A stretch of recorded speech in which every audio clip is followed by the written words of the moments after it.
सुलोचना वासुकीनाग की पुत्री और लंका के राजा रावण के पुत्र मेघनाथ की पत्नी थी। लक्ष्मण के साथ हुए भयंकर युद्ध में मेघनाथ का वध हुआ। उसके कटे हुए शीश को भगवान श्री राम के शिविर में लाया गया था। अपने पति की मृत्यु का समाचार सुनकर सुलोचना ने अपने ससुर रावण से राम के पास जाकर पति का शीश लाने की प्रार्थना की, लेकिन रावण इसके लिए तैयार नहीं हुआ। उसने सुलोचना से कहा कि वह स्वयं राम के पास जाकर मेघनाथ का शीश ले आए, क्योंकि राम मर्यादा पुरुषोत्तम है, इसलिए उनके पास जाने में तुम्हें किसी प्रकार का भय नहीं होना चाहिए। रावण के महापराक्रमी पुत्र मेघनाथ का वध करने की प्रतिज्ञा लेकर लक्ष्मण जिस समय युद्ध भूमि में जाने लगे, तो राम ने उनसे कहा कि एक बात का विशेष ध्यान रखना कि मेघनाथ का मस्तक भूमि पर नहीं गिरना चाहिए, क्योंकि मेघनाथ एक पत्नी व्रत का पालक है और उसकी पत्नी परम पतिव्रता है।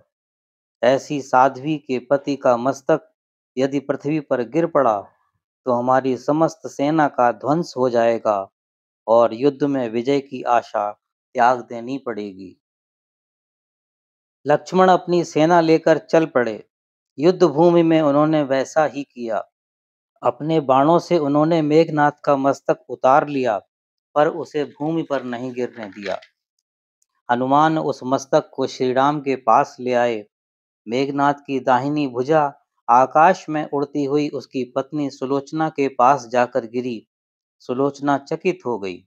उसने भुजा को स्पर्श नहीं किया, क्योंकि उसने सोचा कि संभव है ये भुजा किसी अन्य व्यक्ति की हो। ऐसी दशा में पर पुरुष के स्पर्श का दोष मुझे लगेगा।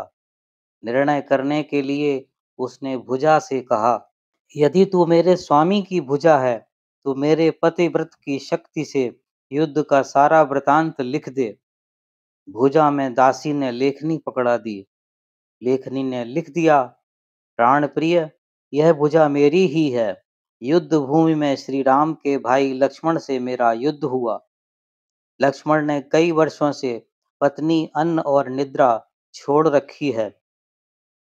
वे तेजस्वी और समस्त दैवीय गुणों से संपन्न हैं। उन्हीं के बाणों से वध होने के कारण मेरा प्राणांत हो गया। मेरा शीश श्री राम के पास है। पति की भुजा से लिखी गई ये बातें पढ़कर सुलोचना व्याकुल हो गई। पुत्र वधू के विलाप को सुनकर रावण वहां आया और कहा, शोक न कर पुत्री, प्रातः होते ही मैं रक्त की नदियां बहा दूंगा।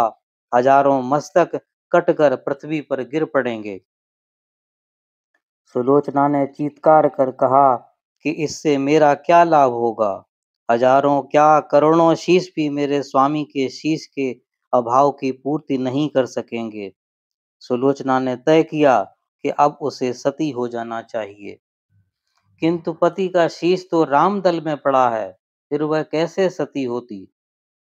जब उसने रावण से अपना अभिप्राय कहकर अपने पति का शव और शीश मंगाने के लिए कहा, तो रावण ने उत्तर दिया कि तुम स्वयं ही रामदल में जाकर अपने पति का शव प्राप्त करो।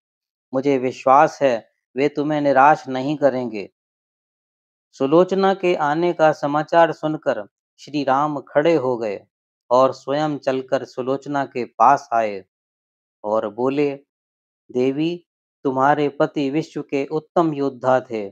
वे पराक्रमी थे और उनमें बहुत से सद्गुण थे, किंतु विधि के लिखे हुए को कौन बदल सकता है।